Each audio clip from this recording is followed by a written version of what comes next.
جو حضرت عثمان کا رضائی بھائی تھا ولید بن عقبہ. کون؟ عقبہ ابن ابی معیط جس نے حضور کی گردن پہ اوجڑی رکھی تھی، یہ اس کا بیٹا تھا، اس خبیث کا بیٹا. یہ بالکل آپ سمجھ لیں آج کی زبان میں لونڈے لپاڑے تھے اس زمانے کے. اس کو پکڑ کے کوفہ جو سب سے بڑی مسلمانوں کی چھاونی تھی حضرت عمر نے قائم کی، اس کا گورنر لگا دیا.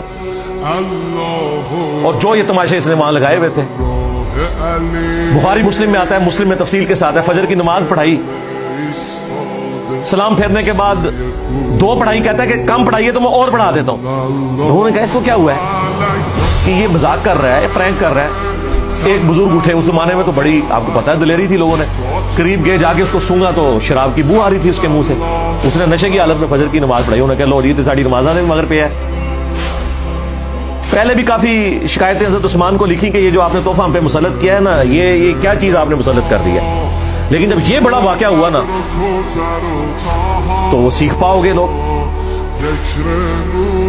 مجبوراً اس کو وہاں سے انہوں نے نکالا. ابو موسیٰ اشعری کو خود کوفے کا گورنر لگا دیا. انہوں نے کہا جی یہ اپنا تحفہ پاس رکھیں، ہمیں آپ کا گورنر نہیں چاہیے. اب یہ بہت بڑی بات تھی کہ خلیفۃ المسلمین کو اعتماد میں لیے بغیر ان کا گورنر ہی عوام نے ہٹا دیا. انہوں نے کہا جی لے جاؤ انہوں. اب وہ واپس آیا. بخاری مسلم میں آتا ہے کہ مدینے میں بھی چیمہ گوئیاں شروع ہوگی کہ حضرت عثمان کا رشتہ دار ہے، اس طرح کی حرکتیں کرتا ہے، پتہ نہیں اس کو بھی کوڑے لگواتے ہیں کہ نہیں، کہ چھوڑ دیتے ہیں. حضرت عثمان نے کہا کہ میں اس قسم کی باتیں سن رہا ہوں لیکن میں شریعت کو نہیں بدلوں گا، بالکل کوڑے لگائے جائیں گے.